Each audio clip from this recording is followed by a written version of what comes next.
We made it. It's 2021. 2021. Yeah, 2021's the way to say that, isn't it? But let's be fair. Everything's still burning. Everything's still on fire. No one's safe. So, yeah, super. Now, what I want to talk about in this video is obviously Final Fantasy VII Remake. I've not done a remake video for a few weeks. I've not done any videos for a few weeks, in fairness. But yeah, Final Fantasy VII Remake. A lot of the speculation is, like, where are we going to get up to in this next game and things like that. But one thing that I've not really speculated on yet is how many installments of Remake we are actually going to get. Now, I have done a video previously, which is where will Final Fantasy VII Remake Part 2 end? And I really hope they don't call it that. They've got to call it something like Revival or Reunion or something like that. It can't be Remake Part 2. That's just silly. But yeah, in that video, I talk about like the potential spots where the game could end. One of them being Nibelheim, one of them being Rocket Town. For the dreamers out there, Temple of the Ancients, get as far through the story as we can. And in that video, I kind of say that if we do follow that template of... See, I feel like they're probably going to wrap this second game up at Nibelheim. But this is all dependent on the game following the same story. And I think I mentioned it in that video. The further away from Midgar we get now, the more divergent the story is going to be. I may not have said it in that video, but I've definitely said it in others. Things are going to start to change. Like, the story itself is not going to stay the story that we know and love from 1997. It just isn't.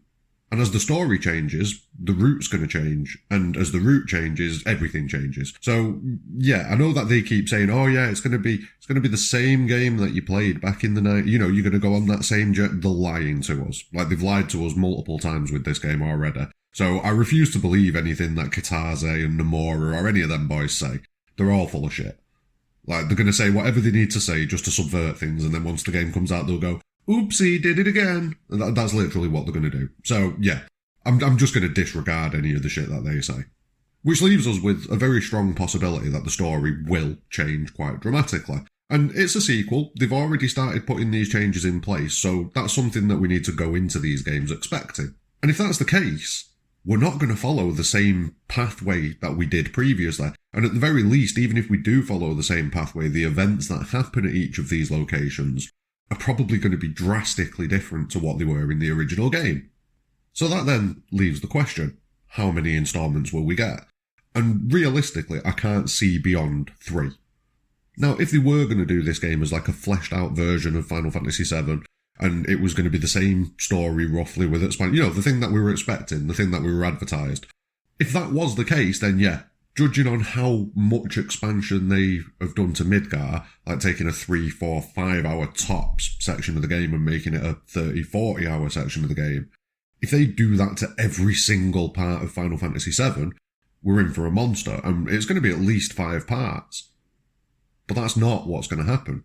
Like, it'd be silly if that was what happened. You always get drop-off on sequels, and if they drag this out to 5 games, they're probably going to sell probably 50% of what they sold in the first game by the time it reaches the 5th game, just because people will have dropped off. Plus, you got to think, that's what, £260, £270? And then you've also got to think, how long is that going to take to do 4 or 5 installments? I mean, we're looking at this finishing in 2040 or something like that, so no, I don't think they're going to go beyond 3. And that kind of reinforces to me that the narrative is going to change quite considerably.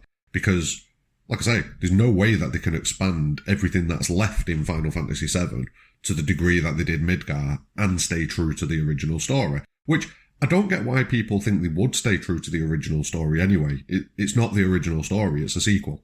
So they don't need to stay true to it. That was the point. By doing what they've done, they've now unshackled themselves, and they can kind of do what they want to do with the world of Final Fantasy VII. To then re-restrict?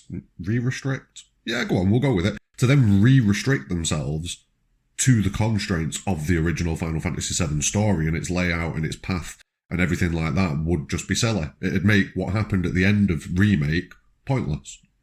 And I know a lot of people would be quite happy for what happened at the end of Remake to be pointless, but that's a different conversation.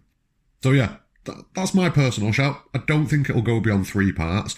I definitely think that we're going to get some news on Remake Part 2 or Reunion or Revival or whatever they call it. I think it should be Revival and then 3rd part Reunion. But that's me guessing what the story is going to be, but we'll do that at a later date.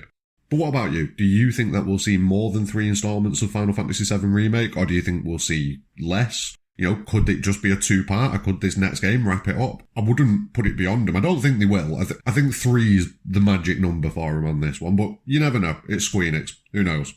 Don't forget to drop what you think in the comments below. Don't forget to follow me over on Twitter and over on Facebook at Sector 6 Gaming. But more important than anything, have a great day.